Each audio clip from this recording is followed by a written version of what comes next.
नमस्कार दोस्तों, स्वागत है आपका फिजिक्स की सेकंड क्लास में। पिछली क्लास में हमने लाइट चैप्टर शुरू किया था। लाइट चैप्टर में हमने रिफ्लेक्शन पढ़ा था, प्लेन मिरर पढ़ा था, उसकी रिलेटिव स्पीड, अगर मिरर चलता है तो क्या आएगा, अगर ऑब्जेक्ट चलता है तो क्या आएगा। तो उसी कंसेप्ट को अब दोबारा से आगे लेके चलते हैं और अपना रिफ्लेक्शन को ही आगे बढ़ाते हैं। कोशिश करेंगे कि आज ये ख़त्म हो जाए रिफ्लेक्शन। और देखिए, अब देखते हैं अगला टॉपिक रिफ्लेक्शन से ही, प्लेन मिरर के ही रिफ्लेक्शन में अभी देख रहे हैं। तो एक क्वेश्चन आपका यहाँ पे बनता है, आपके एग्जाम में एक क्वेश्चन बनता है नंबर ऑफ इमेजेस से, नंबर ऑफ इमेजेस से। यानी कि अगर मैं किन्हीं दो मिरर को, मान लीजिए, समझ के देखिए उसका ज़रा कॉन्सेप्ट क्या है। मान लीजिए मैंने कहा कि आपके दो प्लेन मिरर हैं, दो प्लेन मिरर हैं और उनको मैंने 90 डिग्री के एंगल पे उनको रख दिया, 90 डिग्री के एंगल पे उनको रख दिया और एक ऑब्जेक्ट रख दिया उन मिरर के सामने। तो मुझे इस मिरर की, इस ऑब्जेक्ट की कितनी इमेज दिखाई देंगे, ये क्वेश्चन आपका न्यूमेरिकल में बन सकता है।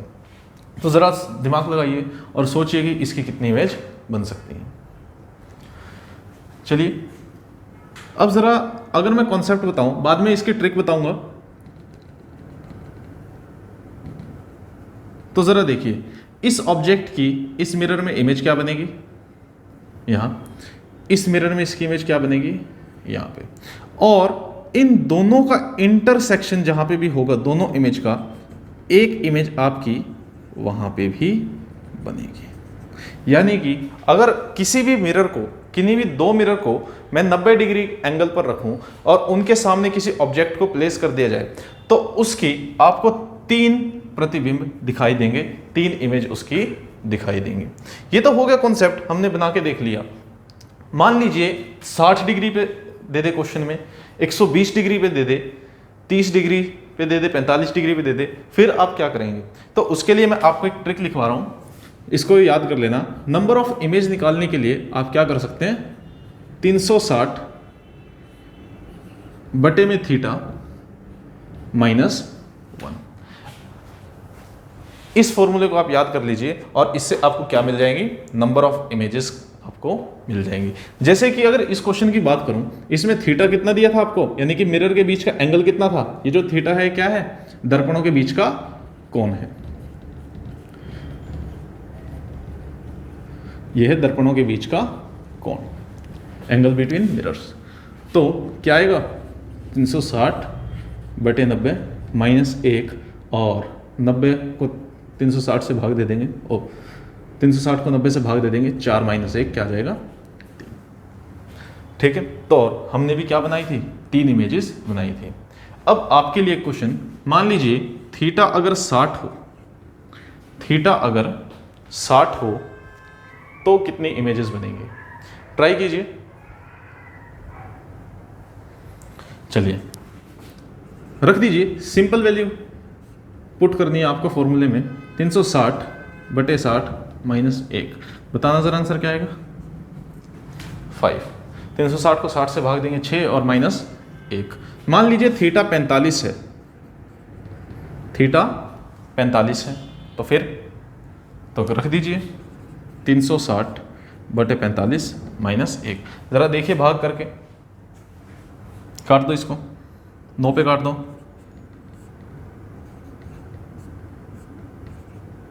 क्या आया, 7। ठीक है, ये आ गया 7। अब मान लीजिए थीटा अगर 120 हो, फिर आंसर क्या आएगा, आप कहेंगे जी 360 बटे 120 -1, और आपने इसको सोल्व किया, 3 - 1, और ये क्या आया, 2 आया। अब मैंने एक बुक पढ़ी थी, ल्यूसेंट की बुक, उसमें एक बहुत ही गलत कॉन्सेप्ट बताया हुआ है कि कभी आप उसको देख के गुमराह हो जाएं कि आंसर हमेशा सिर्फ क्या आएगा, ओड आएगा। ऐसा कुछ नहीं है, आंसर आपका ओड भी आ सकता है और आंसर आपका इवन भी आ सकता है। ल्यूसेंट की बुक में थोड़ा सा गलत लिखा हुआ है। एक ही केस है जिसमें ओड आता है, लेकिन उससे क्वेश्चन काफ़ी कम बनते हैं, तो इसीलिए ये आंसर बिल्कुल इसका सही है। कभी आप ल्यूसेंट की बुक पढ़ के आए और कहें सर ने गलत करवाया, तो ये बिल्कुल सही है इसका। अब मान लीजिए मैं आपको एंगल दे दूं 75, मान लीजिए थीटा है 75। अब बताओ कितने कोण बनेंगे और कितनी इमेजेस बनेंगी? आप कहेंगे जी 360 बटे में 75, और इसको आप काटेंगे, सॉल्व करेंगे, ये आएगा 4.8। अब बता दो अब क्या आएगा? तो अगर आपकी कोई ऐसी वैल्यू बन रही है, एक बार इसको साफ कर देते हैं, अगर आपकी कोई ऐसी वैल्यू बन रही है 360 बटे थीटा की, जो कि क्या आ रही है? फ्रैक्शन, जो कि क्या आ रही है? फ्रैक्शन आ रही है, तो उसमें आपको -1 वगैरह नहीं करना है, आपको सिंपल 360 बटे थीटा करना है, और पॉइंट से पहले की जो वैल्यू है वही आंसर दे देना है। तो इस केस में हमारी वैल्यू क्या आ रही है? फ्रैक्शन में पॉइंटों में जा रही है, ठीक है। इसकी वैल्यू किस में जा रही है? पॉइंट्स में जा रही है। तो इसका आंसर आपको क्या दे देना? 4 नंबर ऑफ इमेजेस इसमें बनेंगे। तो आशा करता हूं कि इसमें कोई डाउट नहीं हुआ होगा। ये तो थी बात इसकी, जब हम अपने ऑब्जेक्ट को, ये तो है बात तब जब ऑब्जेक्ट को हम कहाँ प्लेस करें? सिमिट्री में प्लेस करें। यानी कि मान लीजिए इसी कॉन्सेप्ट से देख लीजिए, ये 90 डिग्री,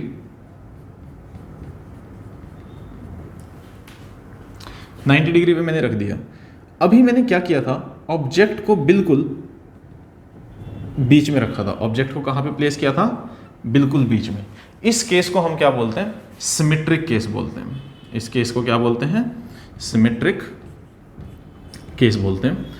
और अगर मैं इस ऑब्जेक्ट को हटा के यहां से कहीं और रख दूं, यहां से हटा के कहीं और रख दूं, यानी कि बिल्कुल बीच में ना रखूं, अपने एंगल के बिल्कुल बाइसेक्टर पे ना रखूं, द्विभाजक पे ना रखूं, तो क्या होगा? तो कोई डिफरेंस आएगा या नहीं आएगा? तो यही वो एक्सेप्शन है जो आपको ल्यूसेंट में दी हुई है कि आंसर हमेशा क्या आएगा? ऑड आएगा। तो अब जरा इसी को समझते हैं। तो अगर क्वेश्चन के अंदर आपको कहा जाए कोई भी दो मिरर आपके प्लेस किए गए हैं 60 डिग्री एंगल पे, और वो ना बताए कि सिमेट्रिक है या एसिमेट्रिक है, तो उस केस में आप उसको क्या मान के चलेंगे? सिमेट्रिक मान के चलेंगे, और इसी से आपका आंसर आ जाएगा, इसी से आपका आंसर आ जाएगा। और अगर कोई फ्रैक्शन आ रही है तो भी आंसर क्या आ जाएगा? इससे आ जाएगा। लेकिन अगर वो मेंशन कर दे कि जो आपके मिरर हैं और मिरर के बीच में एंगल है 60 डिग्री, मिरर के बीच में एंगल है 60 डिग्री, और प्लेस कैसे किया? उसमें प्लेस कैसे किया उसको? एसिमेट्रिक तरीके से, यानी कि ऑब्जेक्ट को कहां पे रखा? बिल्कुल बीच में नहीं रखा, तो आपका आंसर थोड़ा सा चेंज हो जाएगा। तो जरा अब देखते हैं इसको।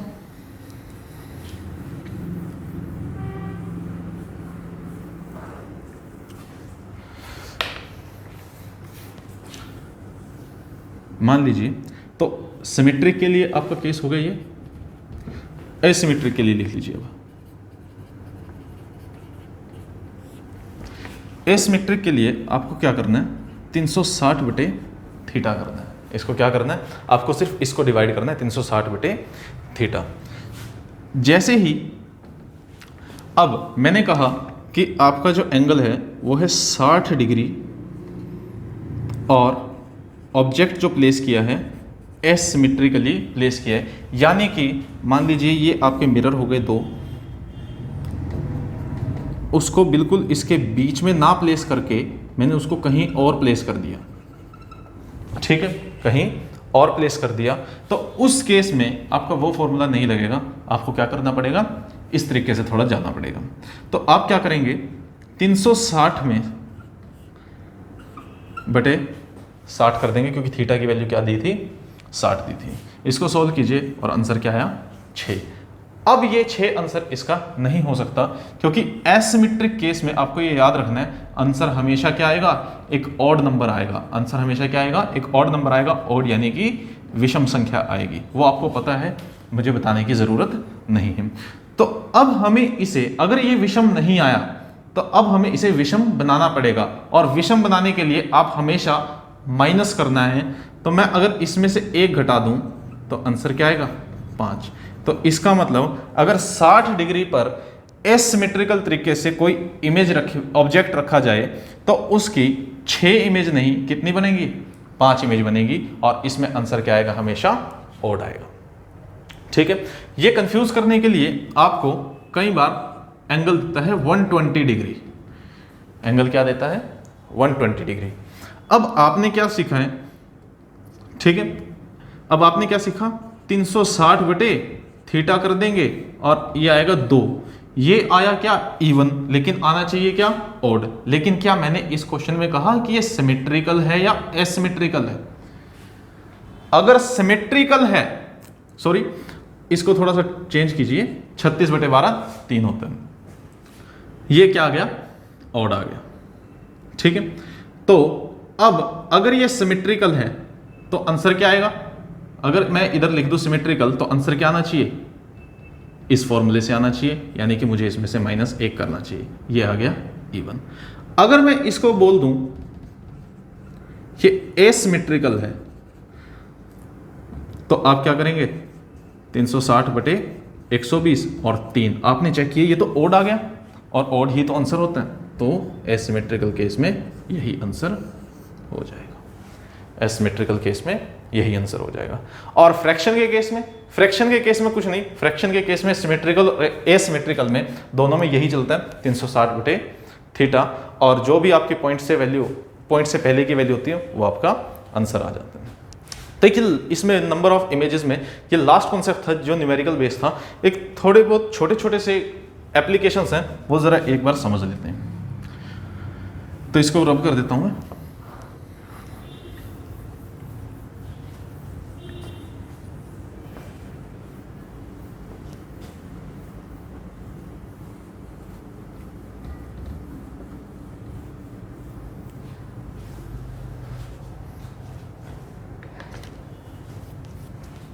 चलिए, अब ये मुझे बताने की ज़रूरत तो नहीं है, लेकिन इससे क्वेश्चन बन जाते हैं।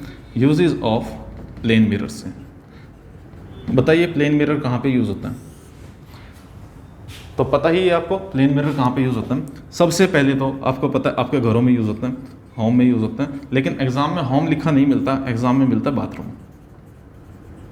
बाथरूम मिरर भी आप इसको बोलते हैं। दूसरा इसका यूज़ है वो होता है कहाँ पे, बताइए? वो होता है इसका यूज़ सबमरीन्स में। सबमरीन में कैसे? पेरिस्कोप के तरीके से। अब पेरिस्कोप क्या चीज़ है, अभी समझते हैं पेरिस्कोप क्या है। ज़रा एक बात बताओ, प्लेन मिरर में हमारा क्या चीज़ लगती है? रिफ्लेक्शन। क्या लगती है? रिफ्लेक्शन। तो एग्जाम में अगर क्वेश्चन आ जाए कि पेरिस्कोप किस पे बेस्ड है, तो पेरिस्कोप किस पे बेस्ड है? रिफ्लेक्शन पे बेस्ड है। अब पेरिस्कोप देख लीजिए क्या है। ज़रा एक बात बताइए, मान लीजिए ये आपका समंदर है और नीचे एक पनडुब्बी है कोई भी, इसको समंदर तल से ऊपर देखना है तो वो कैसे देखेगा? कोई ना कोई डिवाइस होना चाहिए।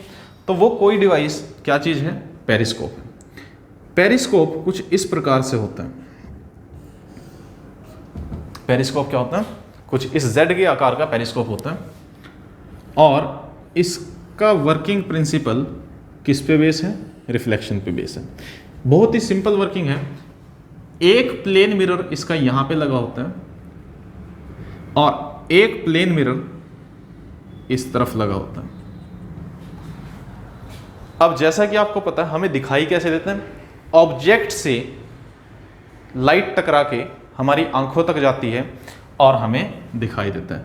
मान लीजिए यहाँ पे कोई आंख रखी है और बाहर कोई भी ऑब्जेक्ट है, इस पे लाइट टकरा के इस मिरर से लाइट टकराएगी और इस मिरर से लाइट टकराने के बाद रिफ्लेक्ट होगी और वो दूसरे मिरर से टकराएगी, और इस मिरर से टकराने के बाद वो लाइट सीधे कहाँ जाएगी? आपकी आंखों की तरफ, और आपको क्या होगा? ये ऑब्जेक्ट सीधे कहाँ दिखाई देगा? पनडुब्बी के अंदर दिखाई देगा, और इसी को हम क्या बोलते हैं? पेरिस्कोप बोलते हैं। ये किस पे बेस्ड है? ये आपका रिफ्लेक्शन पे बेस्ड है, परावर्तन पे बेस्ड है। हिंदी में भी इसको पेरिस्कोप ही लिखना। तीसरा है कैलेडोस्कोप। अब कहोगे ये कौन सी बला है? तो कैलेडोस्कोप कुछ नहीं है, ये बच्चों के खेलने का एक खिलौना है। कैलेडोस्कोप अगर बनाना है तो मैं आपको एक तरीका बता देता हूँ। 3 मिरर लीजिए, सबसे आसान बन जाएगा, 3 से 4 से भी बन सकता है, 5 से भी बन सकता है। 3 प्लेन मिरर लीजिए और उनको एक पिरामिड की फॉर्म में जोड़ दीजिए, एक पिरामिड की शक्ल में उसको जोड़ दीजिए, ठीक है। एक इस तरीके से प्रिज्म बना लीजिए उसका, तीनों को टेप कर दीजिए और पॉलिश वाला सरफेस बाहर होना चाहिए और शाइनिंग वाला सरफेस कहाँ होना चाहिए, अंदर होना चाहिए। नीचे से इसको ब्लॉक कर दो ताकि नीचे से कुछ ना जाए, क्योंकि आपने मिरर लिए हैं, नीचे से भी खाली ऊपर से भी खाली। अब क्या करो, ऊपर से जो ये खाली है, नीचे से हमने ढक दिया है और एक ट्रायंगल सा आकार इसको मिल गया। तो अब जैसे ही, अब इसमें आप कुछ भी डाल दीजिए, इसमें आप कोई भी पत्थर डाल दीजिए, कोई भी मोती डाल दीजिए। तो जब आप अब इस कैलिडोस्कोप के अंदर ऊपर से देखेंगे तो आपको एक बढ़िया ब्यूटीफुल सा पैटर्न दिखाई देगा। तो वही चीज क्या है, कैलिडोस्कोप है। ये भी किस पे बेस्ड है, रिफ्लेक्शन पे बेस्ड है, ठीक है। आइए समझ, चलिए ये था आपका यूजेस ऑफ प्लेन मिरर। बीच में एक नंबर ऑफ इमेज से एक क्वेश्चन रह गया, वो क्वेश्चन और मैं थोड़ा सा बता देता हूं। नंबर ऑफ इमेज था, मान लीजिए अभी किया कि अगर 2 मिरर हैं और वो 90 डिग्री पे, वो सारा कुछ आप कर लेंगे नंबर ऑफ इमेज से। मान लीजिए कि 2 प्लेन मिरर हैं और ये दोनों प्लेन मिरर एक दूसरे के समानांतर हैं, पैरेलल हैं, और बीच में अगर कोई ऑब्जेक्ट है तो नंबर ऑफ इमेज बताइए कितनी बनेगी। शायद कुछ सोच के, ये तरीका, ये डायग्राम देख के शायद कुछ समझ में आ रहा होगा। आप इमेजिन करिए नाई की दुकान को, उसमें एक मिरर आगे लगा होता है और एक मिरर पीछे लगा होता है, तो कितनी इमेज दिखती है उसमें? ऑब्वियस सी बात है, रख दीजिए 360 बटे कितने एंगल पे हैं ये दोनों के दोनों, 0 पे और -1। आंसर आता है इनफाइनाइट, अनंत अनंत इमेज आपको दिखाई देंगी। कब? जब 2 मिरर आपस में पैरेलल होंगे। तो इस डायग्राम को बना लीजिए, ठीक है। चलिए प्लेन मिरर का अब एक और चीज करते हैं।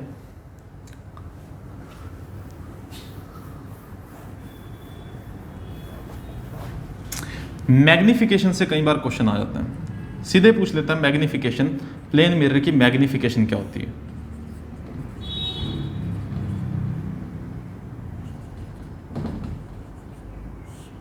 Magnification of plane mirror. तो मैग्निफिकेशन समझ लीजिए, मान लीजिए किसी मिरर की मैग्निफिकेशन 3 है, एक की 2 है और एक की 1 है, ठीक है। मैग्निफिकेशन का मतलब है कि आपने एक ऑब्जेक्ट रखा, उसके सामने, किसी भी मिरर के सामने मान लीजिए 3 फीट का कोई ऑब्जेक्ट आपने रख दिया। मैग्निफिकेशन का मतलब मैग्नीफाई, यानी कि बड़ा करके दिखाना, उसका आकार क्या करना, बड़ा करना। 3 मैग्निफिकेशन होने का मतलब क्या है कि ये इसको 3 गुना ज़्यादा बड़ा दिखाएगी। यानी कि अगर 3 फीट का ऑब्जेक्ट आपने रखा तो आपको जो इमेज दिखेगी वो कितने बड़ी दिखेगी? 9 फीट की इमेज आपको दिखाई देगी। मान लीजिए कोई मिरर है जिसकी मैग्निफिकेशन 2 है, वो कितनी दिखाएगा? 6 फीट दिखाएगा। मान लीजिए कोई मिरर है जिसकी मैग्निफिकेशन 1 है, वो कितना दिखाएगा? 3 फीट। तो जरा अब बताइए, इनमें से ए, बी और सी, ए, बी और सी में से कौन सा मिरर प्लेन मिरर को शो कर रहा है? प्लेन मिरर है, जरा बताना। चलिए, जब आप सुबह अपना चेहरा देखते हैं अपने मिरर के अंदर, तो आपको बड़ा दिखाई देता है, छोटा दिखाई देता है, या फिर बराबर दिखाई देता है? बराबर दिखाई देता है। तो इसका मतलब उसकी मैग्निफिकेशन कितनी होगी प्लेन मिरर की? हमेशा 1 होगी। तो इसको नोट कर लीजिए, ऑलवेज 1। चलिए, प्लेन मिरर के सभी कॉन्सेप्ट हमारे हो चुके हैं। अब बढ़ते हैं हम अपने स्फेरिकल मिरर्स की तरफ, गोलाकार दर्पणों की तरफ बढ़ते हैं।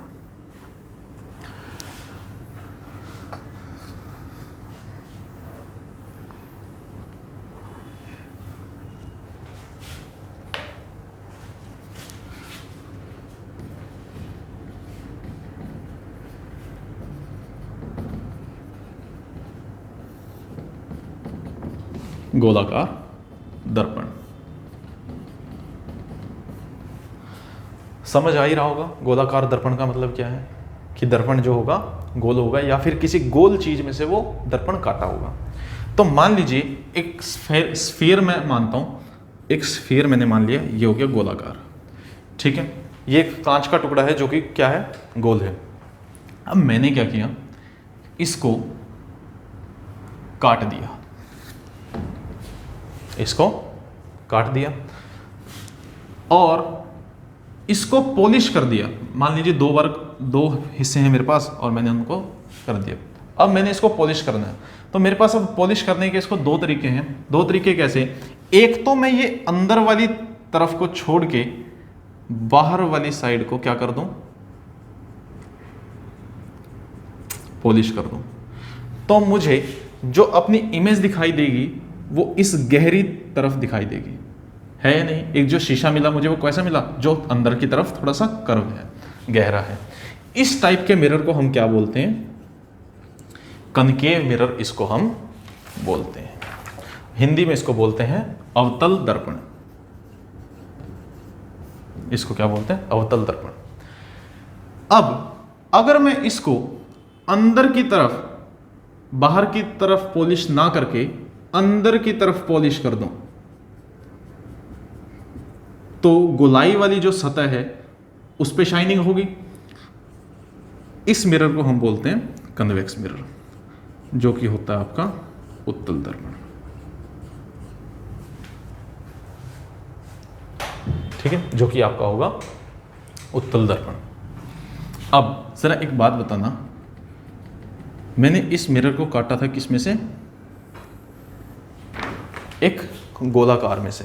तो अगर कोई भी चीज गोल है उसका रेडियस तो होगा ही, उसकी त्रिज्या होगी, उसकी त्रिज्या होगी, उसको हम नाम देते हैं आर।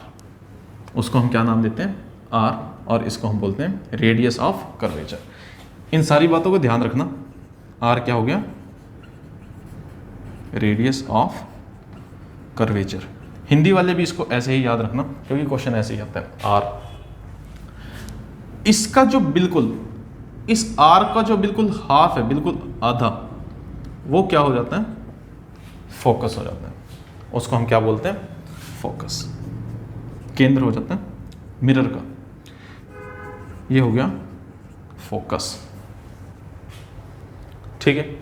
अब आपके एग्जाम में क्वेश्चन आते हैं, इससे काफ़ी सारी इमेज बनती हैं, उससे क्वेश्चन आते हैं, तो वो इमेज बनानी आती नहीं है, सीधे पूछ लेते हैं कि कहाँ बनेगी।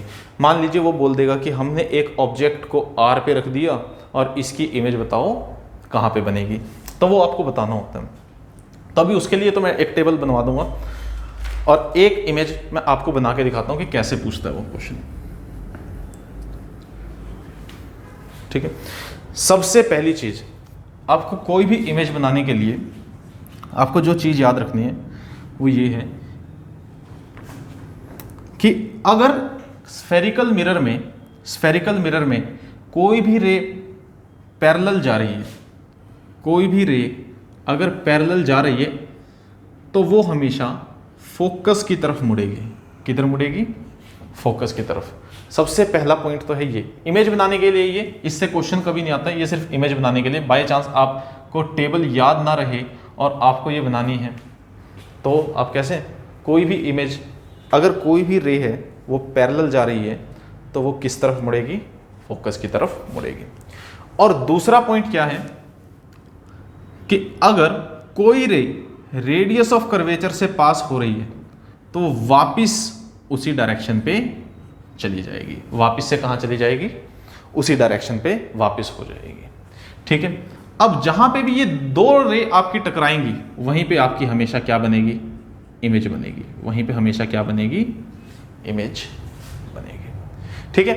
इस तरीके से अब आपको क्या करना है, डायग्राम बना के देखने हैं, ठीक है। मैं एक और डायग्राम बनवा के दिखाता हूं, ठीक है। और एक टेबल आप मेरे साथ बना लीजिए। एक तरफ तो हम लिखते हैं ऑब्जेक्ट, कि ऑब्जेक्ट को हमने कहां पे रखा। दूसरी तरफ हम लिखेंगे हमारी इमेज कहां पे बनेगी। तीसरा जो कॉलम है वो लिख लीजिए इमेज जो बनेगी उसका साइज कैसा होगा, क्योंकि छोटी बड़ी भी तो हो सकती है इमेज। और फोर्थ में लिख लीजिए उस इमेज का नेचर कैसा होगा, उस प्रतिबिंब का प्रकृति कैसी होगी, प्रवृत्ति कैसी होगी। ठीक है, अब अगर इसी से इसको ही देख लें हम, कहां पे बनी, हमने अपने ऑब्जेक्ट को कहां पे रखा, आर से पीछे रखा। कहां रखा, आर से पीछे रखा। तो मैं इसको कर दूं बिहाइंड आर, कर दे बिहाइंड आर। तो हमारी इमेज कहां बनी, ये बनी, ये रही, ये इमेज बनी आर और एफ के बीच में। ठीक है, आर और एफ के बीच में बनी, तो लिख दीजिए इमेज के नीचे बिटवीन आर एंड एफ।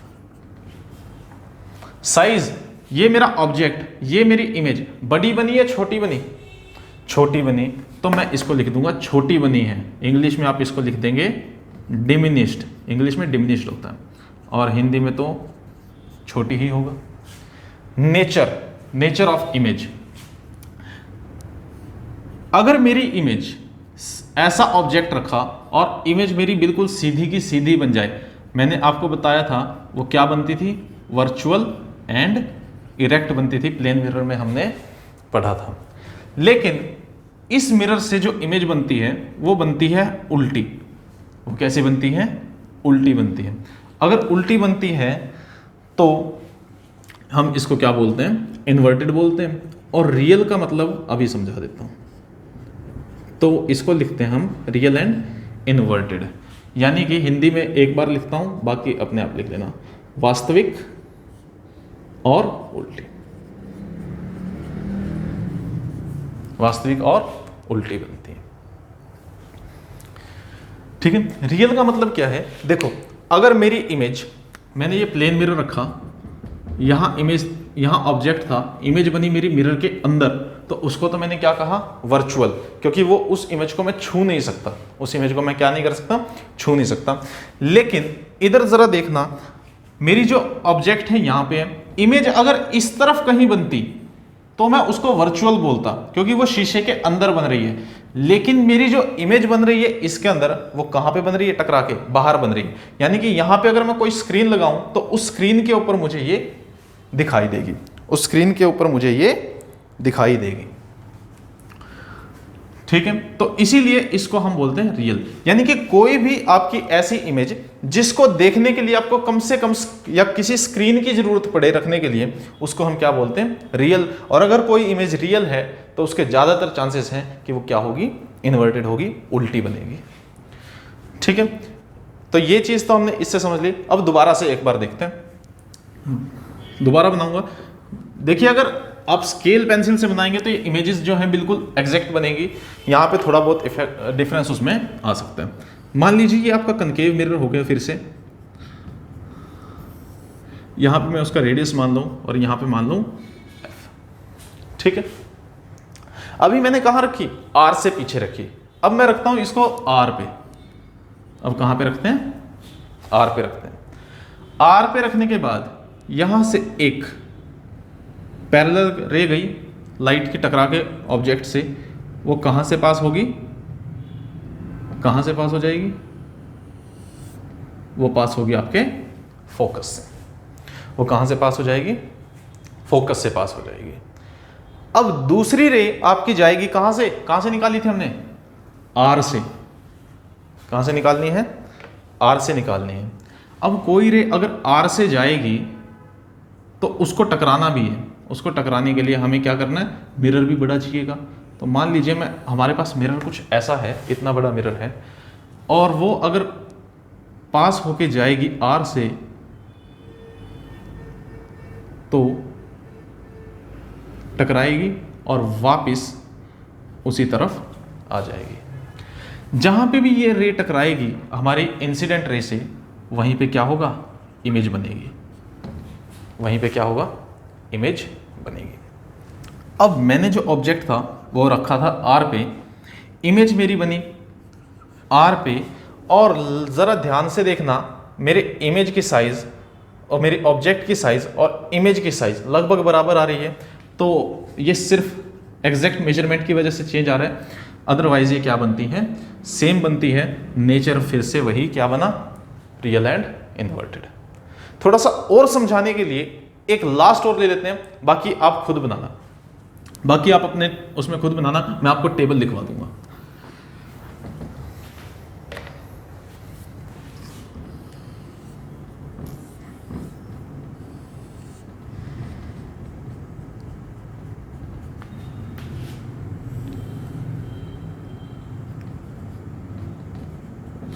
अभी हमने बिहाइंड आर रखा था, अब आर पे रख दिया। अब थोड़ा सा और आगे लेके चलते हैं और ऑब्जेक्ट को रखते हैं आर और एफ के बीच में। ऑब्जेक्ट को रखते हैं आर और एफ के बीच में। जरा देखना, एक पैरेलल रे जाएगी जो कि हमेशा कहां से पास होती है, फोकस से पास होती है, और एक रे जाएगी आपके रेडियस ऑफ कर्वेचर से और ऑब्जेक्ट से। तो ये रहा मेरा ऑब्जेक्ट और ये रहा रेडियस ऑफ कर्वेचर। यहां से अगर मैं कोई रे निकालूं, यहां से अगर कोई रे जाए तो ये कहीं पीछे जाके मिलेंगी, ये कहीं पीछे जाके मिलेंगी। तो जहां पे भी ये रे बनेगी, मिली, वहीं पे हमारी क्या बनेगी, इमेज बन जाएगी। ये इमेज भी मिरर के पीछे बन रही है, उसी तरफ बन रही है जहां पे ऑब्जेक्ट था, यानी कि हमें स्क्रीन की जरूरत पड़ेगी। तब जरा लिखते हैं, टेबल कंप्लीट करते हैं। ऑब्जेक्ट कहां पे रखा, आर और एफ के बीच में। इमेज कहां बनी, आर के पीछे बनी है। साइज कैसा बना, छोटी बनी है, बड़ी बनी है, बड़ी बनी है, एनलार्ज्ड। नेचर कैसा है, सेम है, रियल एंड इन्वर्टेड। ठीक है, चलिए अब बाकी आप लिख लीजिए। अगर अब ऑब्जेक्ट को थोड़ा सा और आगे लेके जाइए और फोकस पे रख दीजिए, और फिर कहां पे रखेंगे आप, मान लो उस पॉइंट को मैं ओ दूं, उसके बाद रख दीजिए बिटवीन ओ एंड एफ। ठीक है, इनको आप घर पे बना के देखना। ठीक है, चलिए मैं वैसे आपको लिखवा देता हूं। जो फोकस पे बनेगी, जो फोकस पे हमने ऑब्जेक्ट रखा, ये आपका बनेगा कहां पे, इन्फिनिटी पे, यानी कि काफी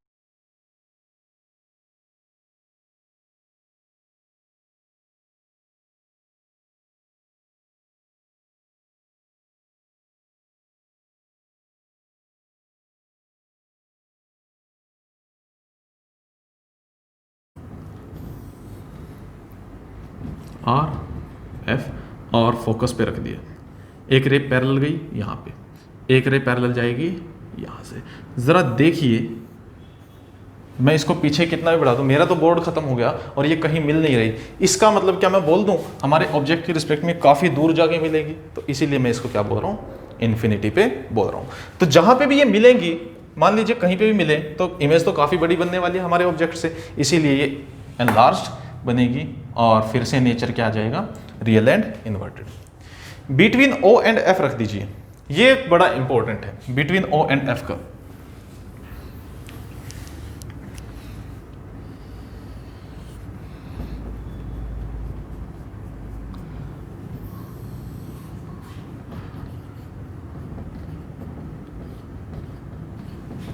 बिटवीन ओ एंड एफ रख दिया।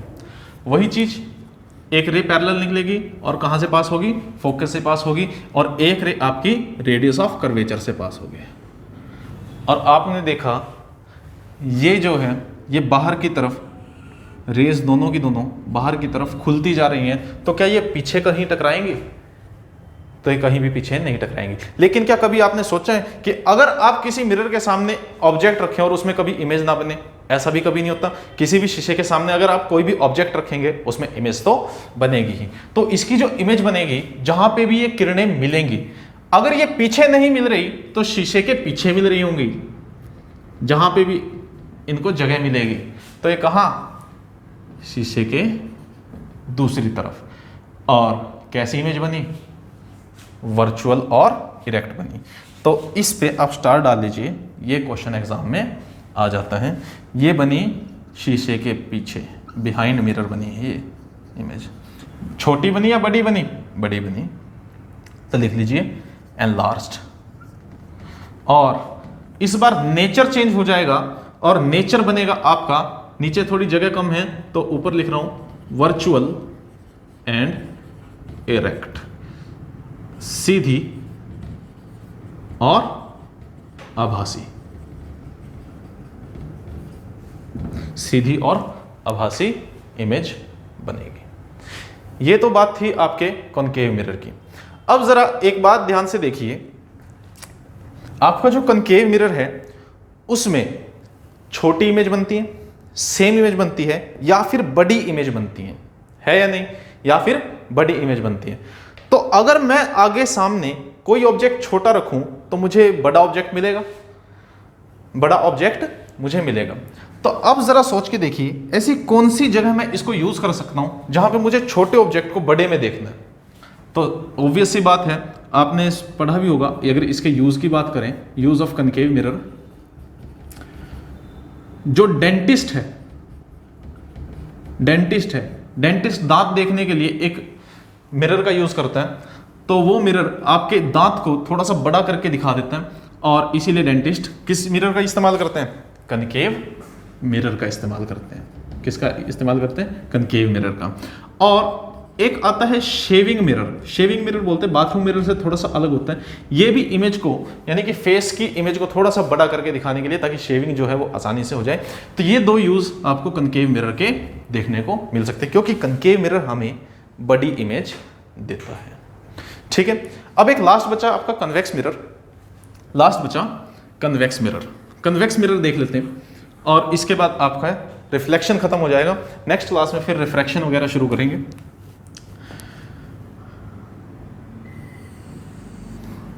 कन्वेक्स मिरर में गहराई वाली साइड पे हम क्या करते हैं? पॉलिश करते हैं। गहराई वाली साइड पे पॉलिश करते हैं। इमेज बनाने का तरीका इसमें भी वही होगा, लेकिन जरा एक बात मुझे अब बताना, इसका रेडियस ऑफ कर्वेचर कहां पे होगा? रेडियस ऑफ कर्वेचर यानी कि स्फेरिकल मिरर है, गोलाकार था, जहां पे भी इसका रेडियस होगा वहीं पे इसका रेडियस ऑफ कर्वेचर, यानी कि शीशे के बैक साइड में होगा। तो ये इसका आर हो गया। इसका बिल्कुल हाफ हमेशा क्या होता है? फोकस होता है। यानी कि अब जरा एक बात बताओ, अगर मैं इस तरफ किसी भी ऑब्जेक्ट को रखूंगा, क्या मुझे कोई इमेज मिलेगी? नहीं मिलेगी। इस साइड तो पॉलिश है, शाइनिंग सरफेस किस तरफ है? इधर। उसको तो मैं नहीं बदल सकता कि अगर ऑब्जेक्ट को वहां पे रखें तो हमें कुछ नहीं दिखाई देगा। तो हमें क्या करना है? इसके सामने रखना है। इधर कोई ऐसा पॉइंट नहीं आर एफ, तो मैं कहीं पे भी रखूं सारे पॉइंट इसके लिए बराबर ही हैं। सभी के सभी पॉइंट इसके लिए क्या है? बराबर है। चलिए, अभी हमने क्या सीखा था कि अगर कोई भी ऑब्जेक्ट से रे निकलती है पैरेलल, वो कहां से पास होके जाती है? फोकस से। तो वही चीज हम अभी भी नहीं बदलेंगे, वो फोकस से पास होगी। कहां से पास होगी? फोकस से पास होगी। और एक और बताया था कि रेडियस ऑफ कर्वेचर से अगर कोई रे पास होगी ऑब्जेक्ट से, रेडियस ऑफ कर्वेचर से, तो वो क्या होती है? वो सीधी की सीधी निकल जाती है, वो कहीं पे नहीं मुड़ती है। तो मैंने एक और बनाया, ये लो।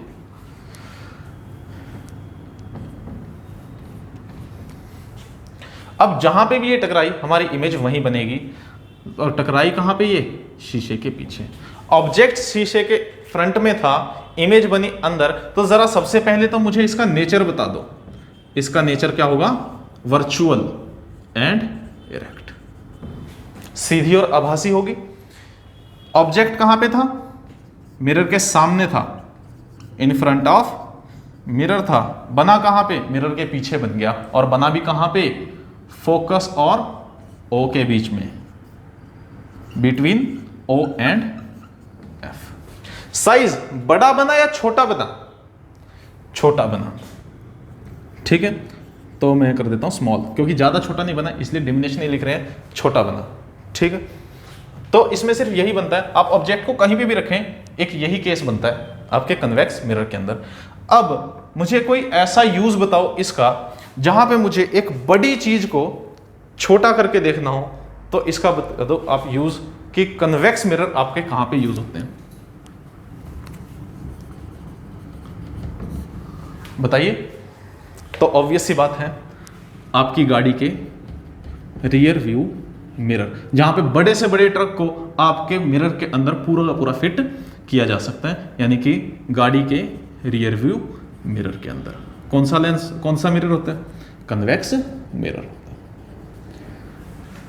ठीक है, और इसी के साथ आपका रिफ्लेक्शन टॉपिक, मिरर टॉपिक आपका फिनिश होता है। तो नेक्स्ट क्लास में देखते हैं, रिफ्रैक्शन वगैरह करेंगे, तो इसको टॉपिक को अच्छे से कर लेना, और अगर कोई डाउट वगैरह तो आप पूछ लेना। तो आज के लिए बाय, नेक्स्ट क्लास में मिलते हैं।